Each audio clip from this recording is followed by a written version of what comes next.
Hello, everyone. Welcome to our usual Sunday afternoon kitchen table talks. We're back for new season. What is this, 3 or 4? I can't even remember. Well, is it 4? Let's call it 4. Season 4. So welcome back, everyone on the panel. It's nice to see you and everyone watching as well. There's been a lot of things, crazy things happening through the summer. No election yet. Water pipe difficulties in Calgary. Coots guys have gotten their sentencing, which is BS. And Jagmeet Singh is telling Justin Trudeau he doesn't want to be part of the confidence and supply deal anymore, but still we wait for an election. Doesn't appear to be any election on the horizon unless I'm misreading it. Jagmeet Singh really wants that pension, but he also doesn't want to keep taking fire over keeping the Liberals propped up, because that's the only reason that the Liberals are still in power. The Bloc is, we've got somebody new coming in. The Bloc is talking about propping up the Liberals, and I think that's an interesting kind of aspect to this whole thing as well that's little talked about. But we're still kind of in the early stages of all of this. The other part of this is Pierre Poilievre is trying to trigger a no confidence vote as early as possible. So he wants an October election, it seems. And who knows? Like, I don't know if that's going to actually happen. Do you think that we're going to get a no confidence vote before Jagmeet Singh gets his pension? What do you guys think, Max? Nope. Max? What I think is happening. Okay, is mic working? Yeah, you're good. Cool. What I think is happening is Jagmeet Singh is weighing his options like as best he can, because he wants his pension. But if he can't take the risk of like supporting the Liberals, then like he'll just collapse the government. But he probably won't get a seat back, because like apparently it's in like a contested riding with the Liberals, I believe, because it's in BC. Or even the Conservatives? I think it might be the Conservatives. Yeah, it might be the Conservatives, because the BC, EB's kind of at risk right now, right? Like there's a BC election going on, and the Roustard, I'm saying his name wrong, so sorry. Somebody told me how to say it, and I'm blanking on how to say it. Roustard or Rustard? Sorry. Anyway, he is talking about scrapping the carbon tax, and BC's had the longest running carbon tax, and Jagmeet Singh's talking about scrapping the carbon tax all of a sudden. Jagmeet Singh is the only reason Canada has the carbon tax in the form that it's in now. And now he's like, I'm out, buddy. Let's get out of here. It hurts Canadians. But I don't want to start an election right now, but it hurts Canadians. I want my pension first. Yeah, right?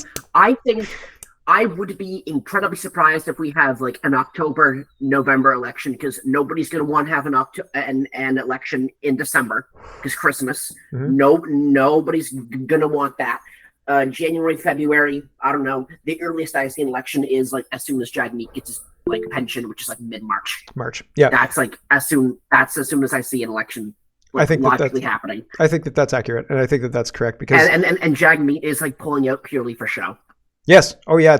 Well, I think that if he doesn't, this is the other part of this. I heard whisperings and rumors that if Jagmeet didn't do this, that the party was going to give him a leadership review, and he would have been done, and then they would have dropped the government.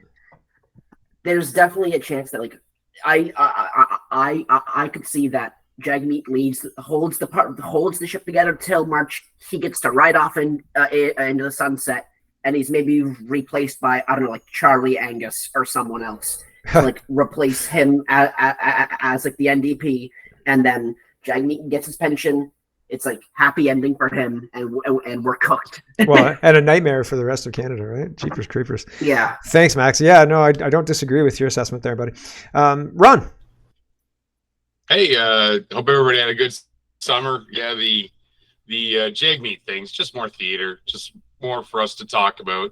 If anybody ever thought a politician wasn't in it for anybody but himself, that it's kind of the first stepping stone for any politician, right? I don't know.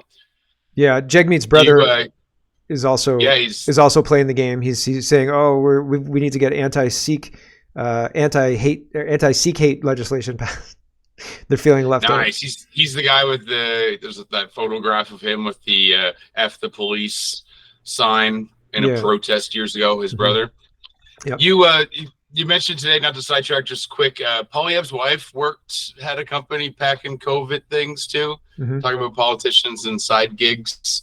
I think that's kind of the way earlier, but This goes into the whole politicians thing. Even if there's an election or the Chinese interference thing, even if there is an election, like what's the point? Like, like who are we voting for? I don't understand anything.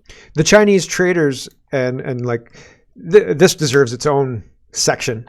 We can come back to Jagmeet or I mean, it's kind of all related, but I don't know how we go into an election when we know 11 MPs have been influenced by Chinese money. We know Han Dong was placed in a safe liberal riding, and because the liberals were going to win, so the Chinese bust students in, as far as I understand it, this cabal of Chinese traders have money, and they bust Chinese people in from the University of Waterloo, as I understand the story, to push Han Dong over the top to make sure their preferred candidate got the liberal nomination in a safe liberal riding. So we know there's at least 11 Chinese MPs in our House of Commons. And if we don't know the names of those people before going into the next election, I don't know how we can reasonably assume or be assured that we're going to not re-elect a Chinese traitor to the House of Commons. And that's bad. Like, that's not great. But nobody seems really worried about that. Nobody's worried about that at all. And that's... How many days until they're back in now? We got a week? Was it Monday? I think is it Monday? Monday. I thought it was Monday. I thought Monday. It was, I thought it was tomorrow, right? So they're going to pass. Nice. They're going to pass all the worst bills as fast as possible because. But we'll see if Polyev can get the confidence motion drop. But I think Polyev's going to be worse. I think it's going to be worse. They're proposing a replacement legislation for C-63, which is the censorship online harms bill. So. Oh, and that also ties into your satellite thing. That to me just screams like that's the Canadian firewall, right? Like we're gonna have our own intranet. Yes. Right. Like, you're not wrong. Right. Buddy. Like that's the lockdown protection. Like so when the Civil War goes off in the States, they can feed us whatever AI news they want, and we'll all be happy little Canadians up here living in our cities, right? Yeah. I'm sorry to cite. I'll shut up. It's all good, man. I understand, and yeah, it's very very concerning how if the government wants to make its own Starlink competitor, maybe the government should resign and go into business for itself. Like we have a freaking country to run. Like holy smokeronis. Stop trying to compete with Elon Musk and just buy the thing that he makes that you want. It just doesn't make any sense to me. Anyway, regardless, MC, we've gone a long way from when you put your hand up. Jagmeet Singh? Yeah. Well, Max mentioned the idea of Jagmeet getting a happy ending, and I'm pretty sure he wouldn't have pulled out of his union with Trudeau unless he was reasonably assured of getting a happy ending from Justin. That's what I mean. Thank you for that. And they're already setting us up for no election. Like I've heard the polls, like polls say Canadians don't want an election right now, right? And we're not going to want one until it's time for him to get his pension. And Probably. That's what's going on, right? Yep. And about the satellites, so people have likened Starlink to this thing in the Book of Revelations about stars falling out of the sky and stuff like that. Well, now we know that it's going to be Canadian Telsat satellites that are falling out of the sky. Starlink's going to be fine, thanks. They're just going to blame it on Starlink versus private sector. Yes, they'll say that it's Starlink, but the Telsat ones will have firecrackers in them, and they'll just all suddenly Why does it rain plutonium on us? Why does this say too soon? Telstat? Too soon. Jeepers creepers. So. Yeah, I don't trust. Well, it's like having SNC Lavalin build intranet or like a Wi-Fi that you can connect to. Like, do you trust them more or less than Rogers? Right? Like in Ontario, Rogers or Bell are the only two you can choose. Is that true across Canada? In Montreal, I guess in Quebec there's other choices, but I think like across most of Canada. TELUS is big in the West. Oh, okay, TELUS is Bell though, right? TELUS is owned by Bell. Is it? Yep, it's on the Bell network. Yep. Fido is... Well, it's on the Bell network in Eastern Canada. Yep. It's on the TELUS network in Western Canada. Bell and TELUS share in Eastern Canada? Yeah. And I think Bell and TELUS share in Western Canada too. There's no... separate. I don't think they're separate. Like, I'm pretty sure Bell owns TELUS. Like, just outright owns it. Like, the structure is Bell is at the top, and then TELUS is below it, and then Kudo's below that. And then on the other side, it's Rogers, and then Fido, and then Virgin is also Bell. Virgin's Bell. There's another one that's on Rogers though. Freedom might be on Rogers. Wind, yeah. Is it Wind or Freedom? Both. Yeah, right. And it's interesting because as from the perspective of someone in the West, right, we never had Bell, and then we had TELUS coming up, and TELUS took over Western Canada pretty much. And like if there was like a deal where Bell bought TELUS, like we never really heard about it, right? It wasn't big news or anything. So from my perspective, TELUS owns Bell. Fair enough. But in Ontario, Bell owns TELUS. It's very clear. Go. Yeah. But again, it's not necessary. It's not to deliver like good service for your customers or anything like that. But like if you had Starlink, but you wouldn't have Starlink. If you had a couple of different options, but it was all government options, nothing would be good. You know what I mean? It would all be kind of crap. You know, like, oh, I want to go to this website, but the government doesn't let me. It'd be, man, like North Korea, China, that's where they want us to live desperately, right? I wonder if the politicians get a free and open internet, or see, that's the other thing you could do. You could have, if you're a politician, then your internet browsing history gets published. Ha, take that, politician. You want to be a politician now? That would be great. Your ideas there have been amazing for the audit, right? Oh, for the bounties? The transparency, just for all the auditing emails and transparency of government. Like, I think it just makes sense. You could only go that route. Like you could set it up so easily. Brilliant. You could set it up. You could just put them all into zip files. Like you could set up if-then conditions on a server, on an email server, to do this automatically. You wouldn't even need to think about it. You just need to set it up and tell people and be like, listen, this is how our email works, because this is how our email works. You have to start it in Iceland or something, or smaller well, scale, maybe. The other thing I'd do is I'd remove all the Microsoft. I'd remove Microsoft entirely. I'd hire Linux engineers, and we'd have our own in-house, totally 100% built in-house, other than the core product, which is like a Unix operating system or a Linux operating system. Linux gives you a lot to work with. A huge amount to work with. And anything you need to, insane. Anything you need to build, you can build easily with the tools that are like anything that you need functionality wise. As far as administering, you can do on Linux easy with open source free stuff. You don't need to spend all this money on licensing and stuff. Like we are hosed so much. Using Microsoft costs the government so much money. Same within schools. You could teach the children in a school system to administer. I mean, you could have a single high school that administers the whole Unix system for the whole school board, and you could, have an actual admin running it, and then underneath have the kids learn it, and then rather than paying all that money,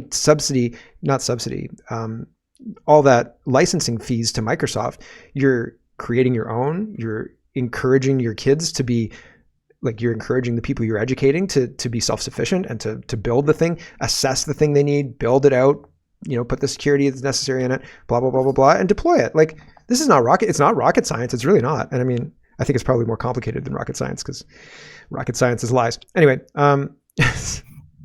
but you called it a Unix system? Unix is the Linux father of Linux. Yeah, Unix is like the. Yeah, but hold on. We all know what a Unix is, right? UNIX. Okay. Not UNICH. Yeah, no. We're not going to Game of Thrones. Nobody's transitioning genders here. That's not it. But yeah, what happened? Like, what you can't justify Unix existing in stories and then say, oh, they were just transitioning. Well, hold on. Wasn't a eunuch a queen's, not chambermaid, but one of the queen's most servanted men that had his testicles removed, so therefore he could be trusted with the queen? Yeah, eunuch. Probably. Yeah, something like that. Yeah, there were reasons for it. Also, if they had a nice singing voice, right? Cut that off, buddy. You're not changing one bit. Right. The old world was weird, man. But as far as managing like a country and stuff, I would much rather have that kind of stuff. Microsoft, do you know what Microsoft added into Windows? It's called Autopilot. I think it's called Autopilot. I've got an Echo as well. Is that you, Noel? I think about you. Yeah. No, it's not Noel. Somebody else. Kenzie or Max? Like Otto. I know the piece you're talking about. It isn't like some spyware, pretty much.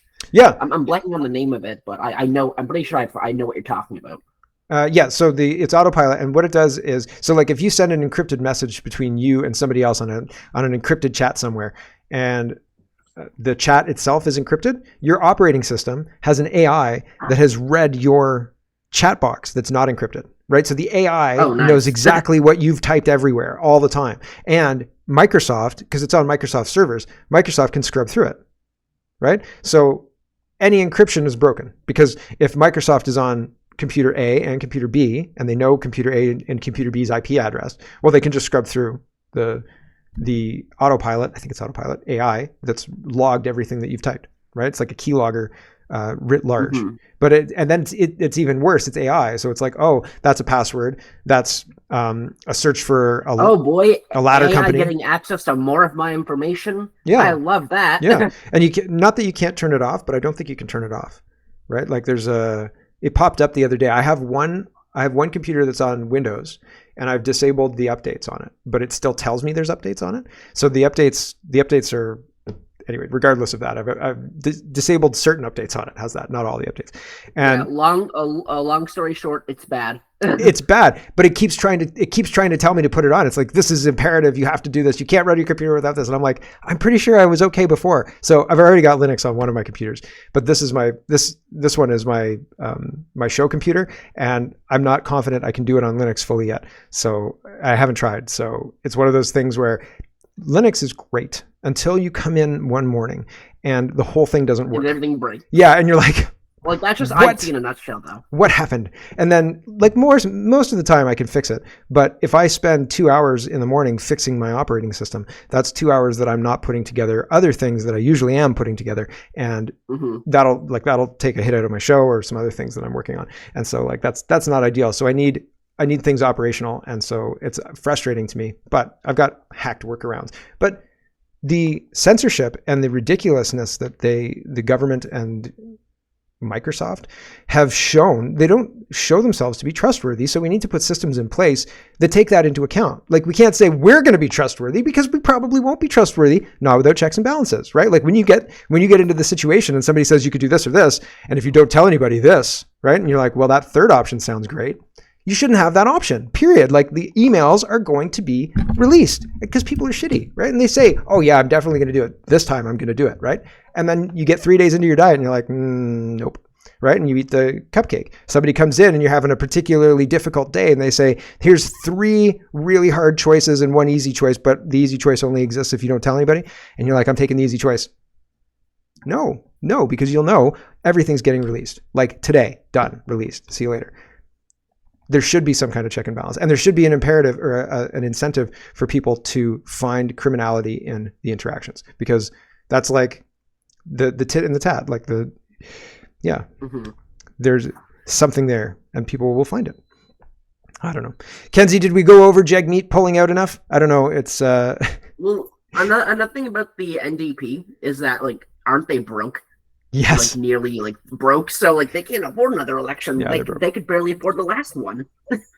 Yeah, and they're not popular. It looks like they're losing seats. So, like, the leader of the NDP, if the leader of the NDP is not getting policy passed, and Jagmeet Singh will argue that he's passed policy that's been very, very good for, Canada and Canadians, but the policy that he's propped up, the carbon tax, has been hugely damaging. Look at our production. Like, the US is producing 20% more than us, and that's not a small difference, right? And all of that is Jagmeet's fault, because he's allowed this production sapping tax to stay when a lot of people don't. And he's saying, no, we've done great things. For opponents for it too. Yeah, for the carbon tax, and now that he's turning his back on it, I think it's funny. Right, I think because he's got to wear that. Like, you are the reason we're here, dude. And now you're turning your back on it. And I don't think they're gonna.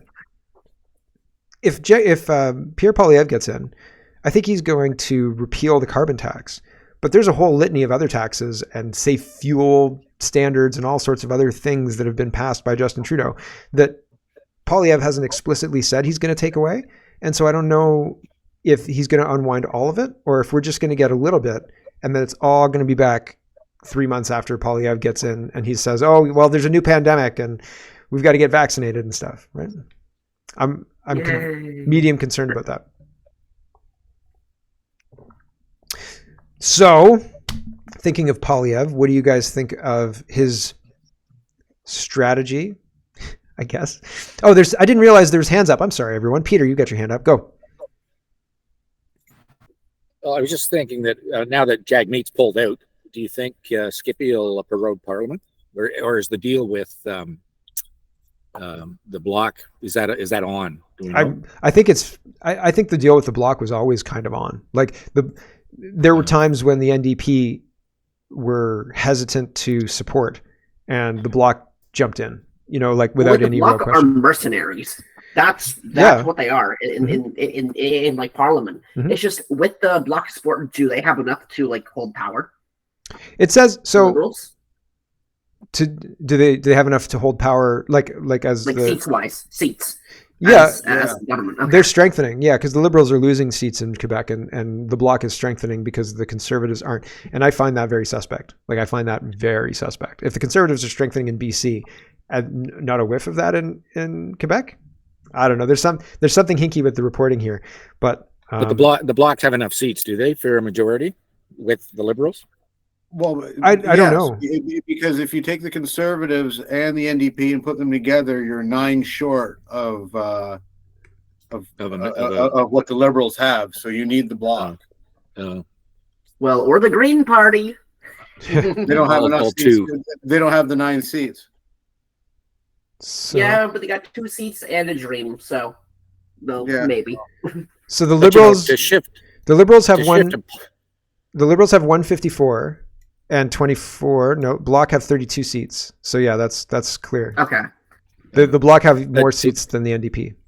Yeah. To shift to Polyev, he's got a hell of a lot more bills he has to pull the plug on. Go back to C16 that Jordan Peterson was on about. In fact, the Tories should go and just invalidate everything. Single piece of legislation that the Liberals did. It's all crap. Yeah.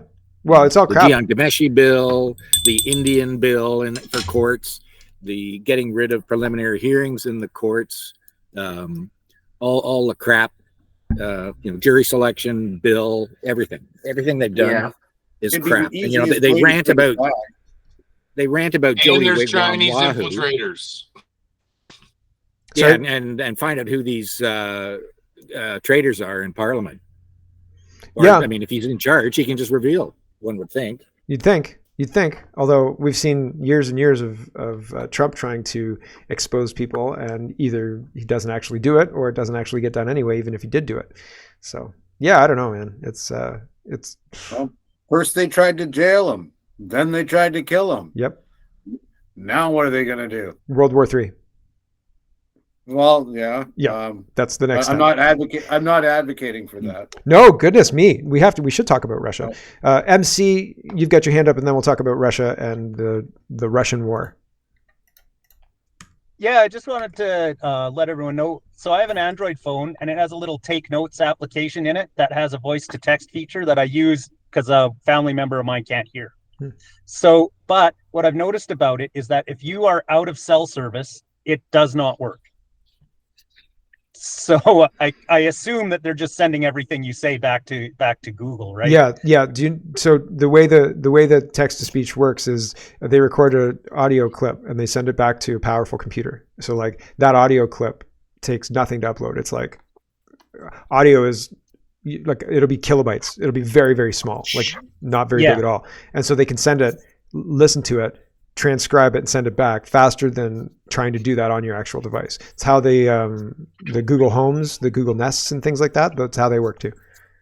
Yeah, and the other thing is you're talking about a new pandemic, and like they keep trying to like cool up the monkeypox, but like they can't. Like it got laughed out. I remember how it got laughed out last time because they were like, everybody watch out for this pandemic. And then everyone's like, okay, tell us about it. What's going on? And like, well, it's mostly spread by gay man sex. Yeah. And then 95% of the people went, well, I guess I'm going to be okay. Yep. because I don't do gay man sex. And then these dogs turned up in France with monkeypox, and they're like, watch out, it's flipping species now.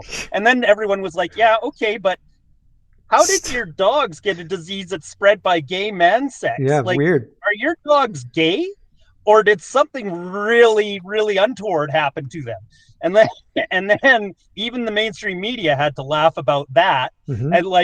And now they're like, and now they changed it. It's not actually, they keep saying mpox, but it's actually going to become mpox because it's part of a revival of the pop music group Hanson. Mm-hmm. It was a good song. Back them. and next year, Kellogg's is going to release their new brand of delicious sugar-coated corn pox. Mm-hmm. And, Yum. And prepare for hopeful anticipation, Mark, because I hear that they're also going to have chocolate-covered corn pox. Yum. I eat those now. Nesquik brand. But it's, no, they are definitely trying to spin the pandemic stuff up again.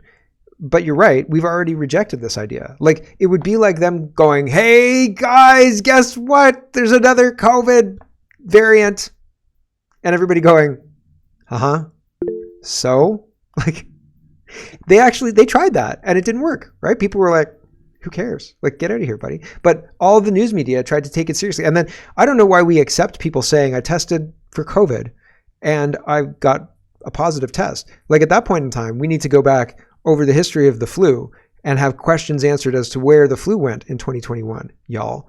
And like, nobody had COVID. COVID is not something that exists, period. Full stop.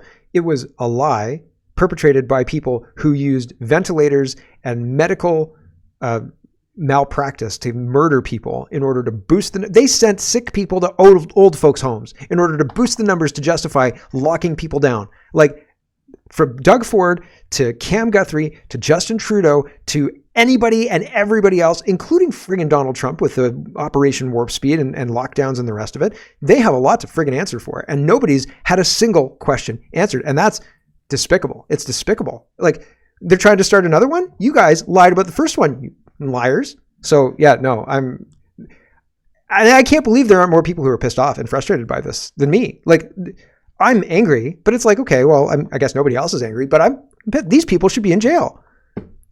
On a partially related note, why did Danielle Smith switch sides? What meeting did she have? Yes, she did. She switched sides. What's your game, Danielle Smith? I agree with you. She said she's going to cut taxes. She said she was going to do a COVID inquiry, like a real COVID inquiry. She said she was going to help Artur Pawlowski. She said she implied strongly that she would deal with the Coots situation, and nothing. Despicable. Thanks, MC. Kenzie?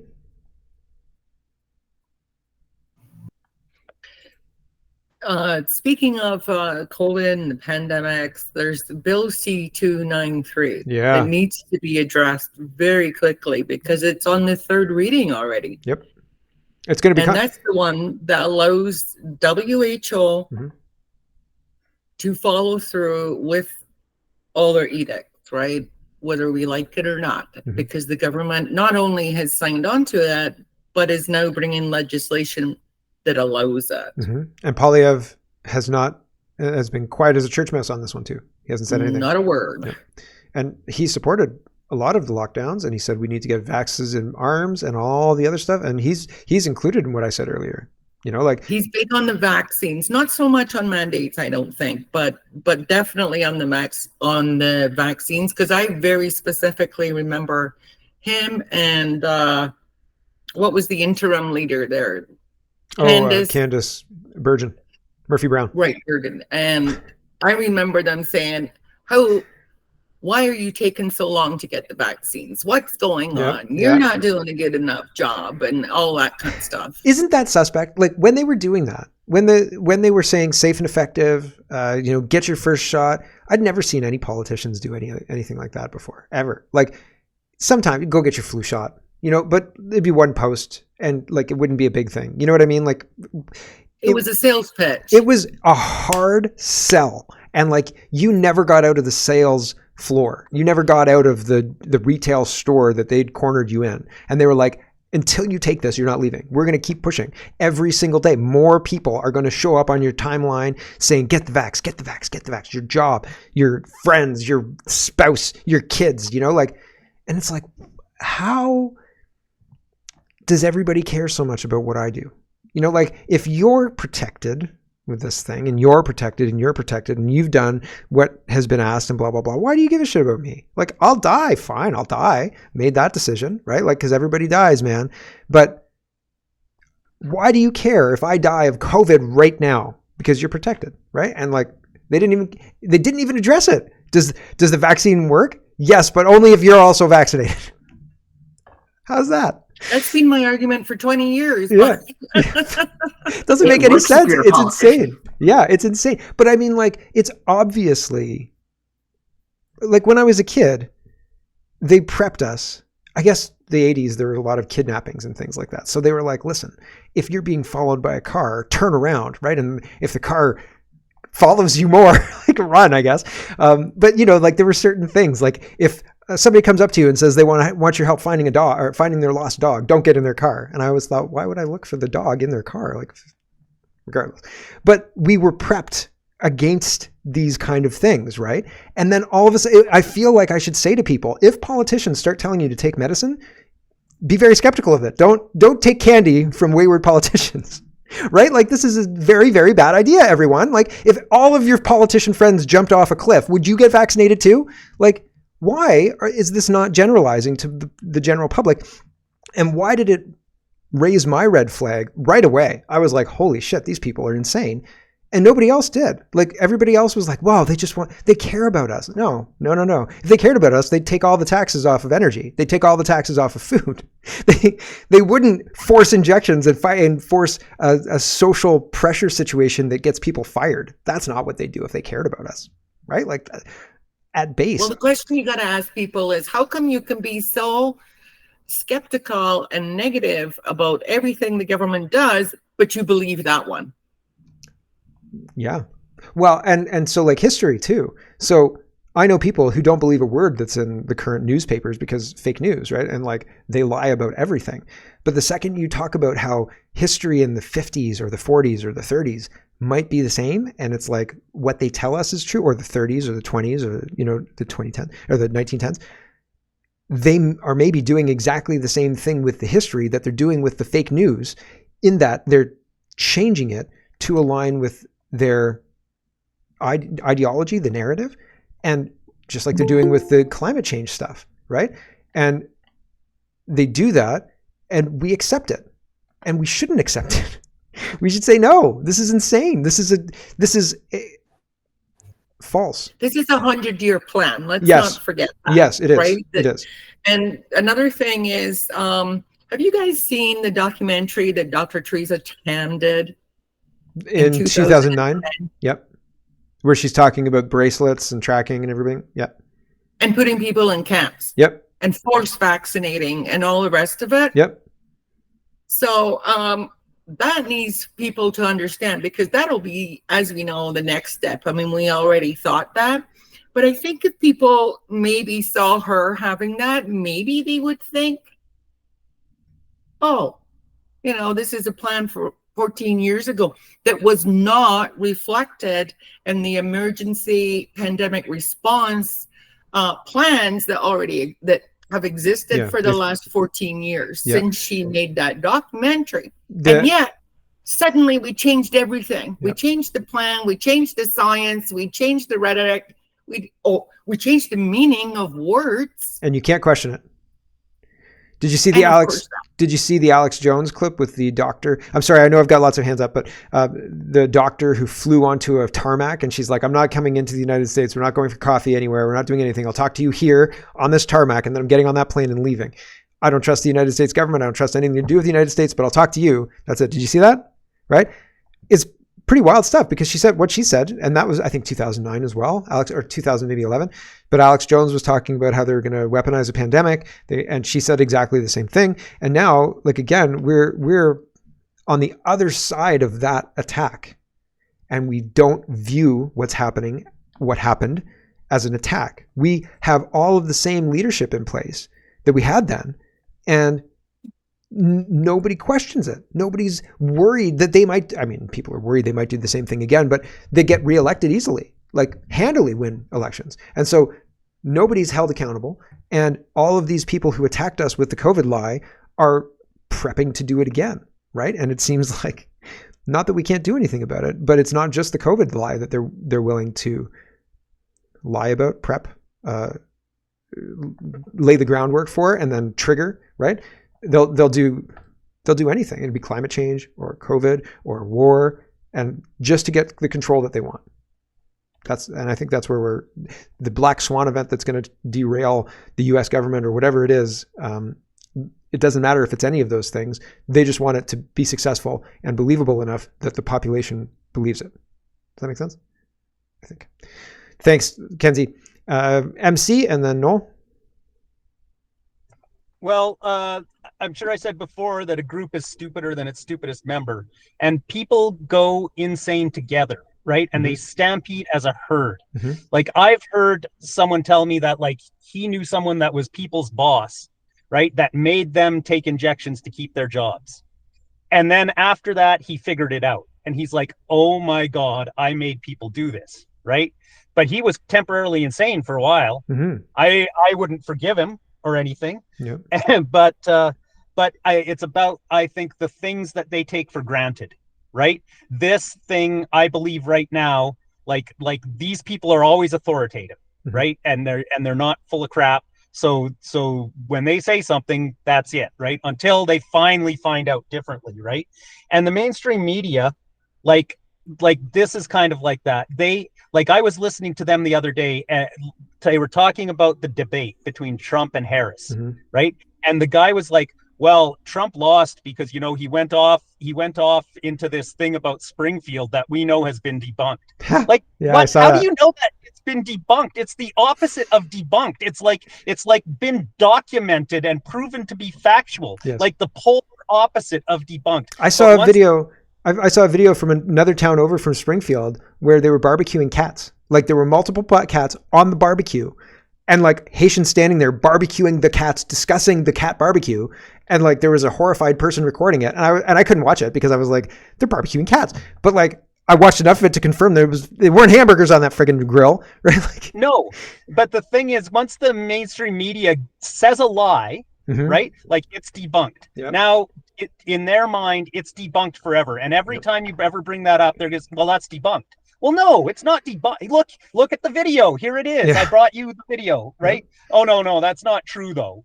Like, what? Oh, okay, the moon landing is real, but this video from the town over with the barbecue of cats, that's faked, right? How much did NASA pay for that? Yep. It's epic. Like, yeah, exactly. Yeah, perfect. They just carry the lies. Yes. And it seems like there's no way to get them to stop. It's like you have to go around and wake up every other person that was an audience member of the media before, like, and then the media will just be sitting there talking to no one, and then you can finally go like, are you guys getting tired of talking to yourselves? Maybe let me usher you into this padded room where you can talk to yourselves at length. But they'll talk to themselves as long as they're paid, right? Lots and lots of money going, right? And that's it. Thanks, MC. It's scary what's going on. Noel. Hey, welcome back, everybody. It's been a decent summer off. I know once there's all that talk in, say, early July with all the chemtrails and all the rest, and there was a lot of people talking about it because it was almost every day down here, and then it's like they just stopped instantly. The last month and a half has just been awesome with a great weather. Yeah, no spraying. Like usually by now we've at least had a threat of a decent hurricane, and we've had a couple of storms blow by, but for the most part, it's been a really nice summer. And to touch on that, I was noticed out in public by a gentleman, and we were having a conversation one day, and he goes, you got to check this website out. I said, well, what's it all about? And he goes, oh, the name of the website says it all right off the hop. And it's weathermodification.com. And it is a company that's out of North Dakota.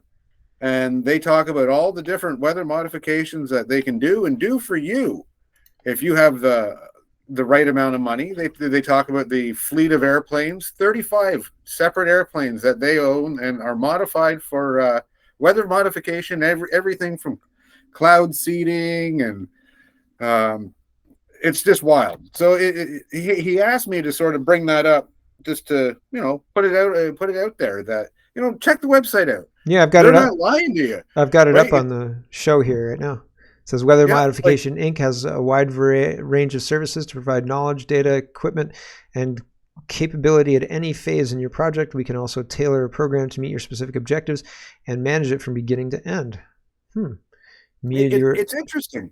And, the gentleman's name is Dew, and credit to him, because we were just talking one day, and he's like, you know what, you should really check this out. And, it seems like it's a legit company that operates out of North Dakota, and they got a hell of a lot of experience all the way back to 1961.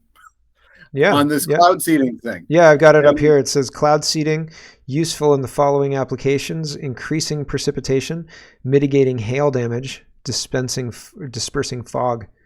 Types of cloud seeding: aerial cloud seeding, ground-based cloud seeding. Yeah, wild stuff, man. But there is absolutely a huge amount of weather modification going on, like massive amounts of weather modification going on all over. And if we stop that, we'd have wintertime back like we used to. Like I have no doubt in my mind. And I read an article on a Alberta-based insurance company talking about cloud seeding for hail damage, because the insurance company has to pay out for hail damage, and so they don't want to pay out for hail damage, so they pay for the weather modification to create smaller hail instead of bigger hail. So apparently the way it works is they want to increase the volume of hail. Increasing the volume means lots of littler hail that doesn't do damage instead of big balls that do damage, right, to homes and cars and things like that. So that's the justification. And I was like, well, that sounds very reasonable. But I found out up until, and this is BC now, so before that was Alberta, but now in BC, up until I think it was 2020, there was a whole bunch of cloud seeding for the same reasons, to disperse the hail. And then what BC demanded was that they had to account for all the chemicals. It was weighed before, weighed after for how much they used, and like proof had to be submitted. There was very stringent regulations, and through 2 or 3 NDP governments, EB being the last one, they took out all of those regulations for cloud seeding, and so they don't weigh anything anymore. There's no oversight. It's just like, yeah, you can cloud seed to disperse the hail and stuff. So like, yeah, it's a huge industry, massive and legit. Yeah, legit as far as it goes. Yeah. Well, like even in some of the large apple orchards, they have hail cannons, and I'm not sure the whole science behind it, but they shoot off things into the air that makes the hail smaller instead of larger hail that would bruise the apples. Yeah, right. Can you imagine hail going right through the apple? Yeah. But even Rhonda said that, I think it was Ron, that that the website's been up and operational for like 20 years. Like, legitimate. It seems legit. It looks legit. So, looks legit. And when somebody's shows you their true colors, just remember. Yeah. When people tell you who they are. Yeah. Thanks, Noel. I want to talk about the Russian war. I've got 2 commenters, and then we'll talk about the Russian war, and then it's already 2, but we'll go a little on. Suck it. MC. Yeah, well, I was just wondering, is it weather modification when I take a shower? Yes. Because from my perspective, it starts raining, and it's a nice warm rain usually. It's exactly the kind of rain that I want. You couldn't make that rain with climate change, right? No. Do you do a dance beforehand? Maybe. Sometime. You put on Taylor Swift's "Shake It Off" and. You cut off any animal heads, any voodoo involved? No, we don't. Modification if it's cold water. The dancing intensifies. I just wanted to say the funniest headline I saw over the summer was U.S. Colonel goes on red alert, because it was like just the one guy. And I think if you're that guy, right, when the general phones you and puts you on red alert, you're being pushed out. Yeah. Like Colonel, go on red alert. Yes, sir. Me and my men? No, just you. Oh, shit. Yes, sir. We're giving you a new command to make sure all our sanitary napkins are disposed of properly. Yep. They definitely, yeah.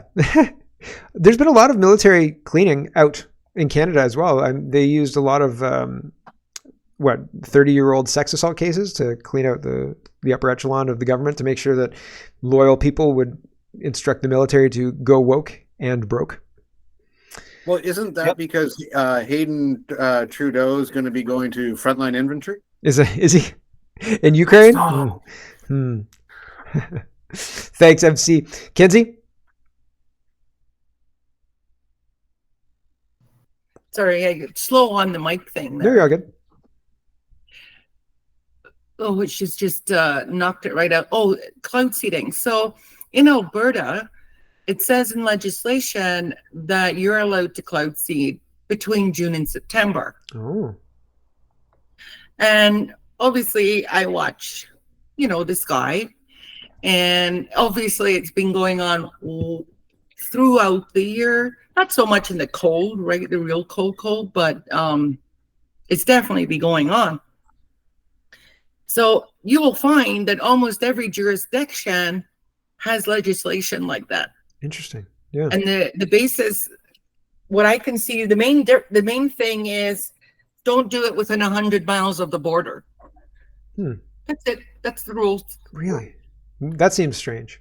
And I'm sure that I've seen planes flying, like I live near the border, probably more than 100 miles. But when I drive to the border, I see planes. We were going to the United States 6 months ago.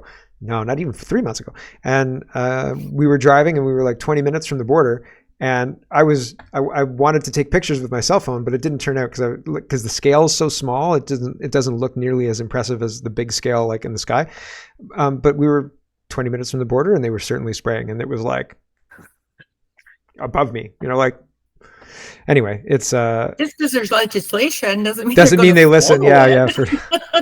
So as you might know, my brother is a pilot, right? Oh, yeah. And for like 20 some years already, he doesn't believe me. Really? He laughs when I talk about geoengineering. I mean, he understands the whole cloud seeding thing for hail, especially in the Calgary area. Yep. And so he gets that. And that's why he laughs when I talk about, but there's way more going on than that, right? And because of that, he can't listen to anything else. And I think that's how it is for a lot of people, but that's not the point I was trying to make. I hate when that happens. It happens to me too. You're just you're trying to say something like, oh man, that didn't hit the way I wanted. I think it's partly because you could go on talking about that for ages, a long time. Right? Yep. Okay, I'm going to leave it there. Thanks. Fair enough. Thanks, Kinsey. So the last topic I want to talk about is the Russian war. We were talking about it a bit in the green room and maybe at the beginning of the show, but we didn't really give it its due. And so I've said, on Twitter and on my show, on my main show, that I don't want war with Russia. I don't think that Russia is the bad guy here. I think that the aggressor has been NATO. I think that that's been clear. If you look at the history of this from the 90s, from 2014, from even 2021, the Nord Stream pipeline explosion, all of the stuff, everything looks very, very manufactured, and it feels manufactured. They want to, maybe Putin will nuke Ottawa, maybe. They want to orchestrate this war. They want to manufacture this war. This war solves a lot of their problems.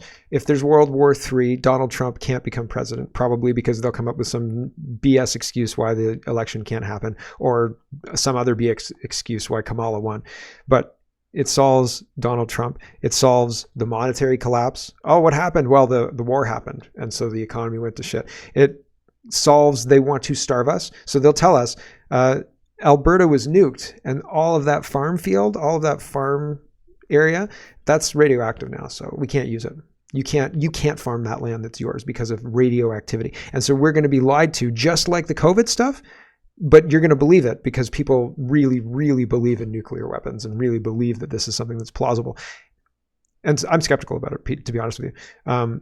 But the general public will not question this. When the government says this land mass, this area in Alberta, this 1,000 square miles is radioactive and we can't farm it, nobody's going to question that. And it'll take years and years and years and video footage and people going there and clicking pictures and saying, look, there's things growing here, and look, it doesn't seem radioactive, and look, the government will say it's radioactive and we can't do it. And then when they finally ease up and like come back and start doing all this stuff, they'll use it to their benefit. Just like COVID's been used, just like the war up till now has been used.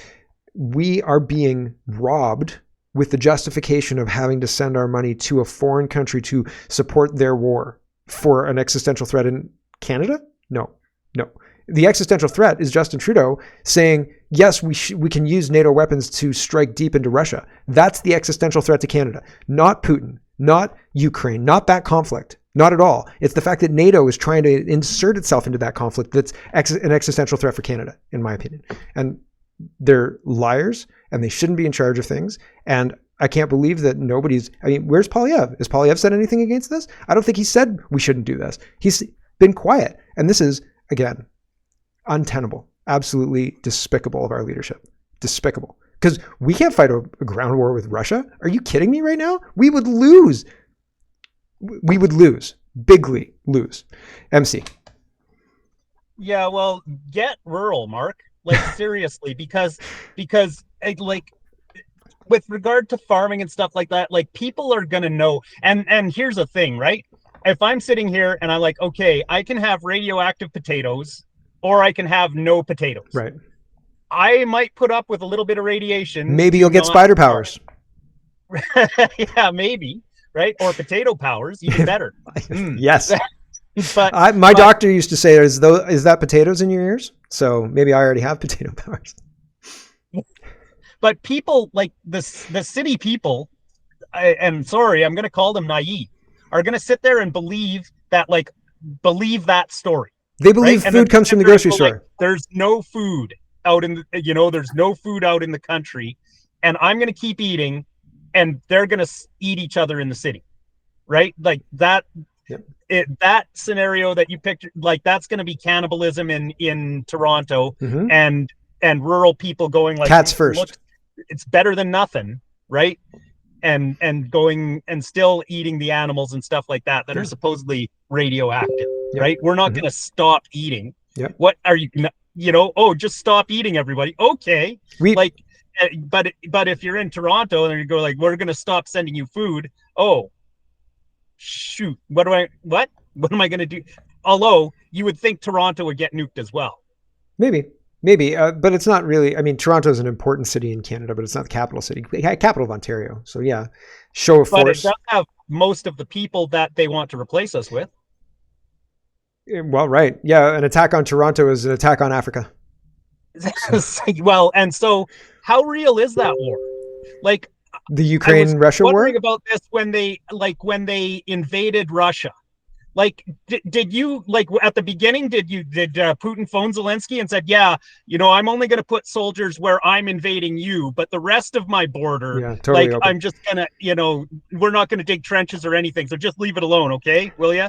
Like, didn't he have guys guarding defending the border he wasn't fighting along? Like, this doesn't make a lot of sense that the Ukrainians can't punch through anywhere else, but mysteriously they can like plunge deep into this place. Okay, of course it was like their NATO mercenaries that did it, but still, like it's something that doesn't make a lot of sense. And this whole thing is this, like we keep saying, communism. This is worse than communism, because like the Soviet Union, they said they were communist. They were like, yeah, we're communist. That's how our system works. China, right? Chinese Communist Party. They come up. Yeah. These guys are pretending we're still in a free country. Because they know that we would not. So, yeah, no, I agree. So this is deception.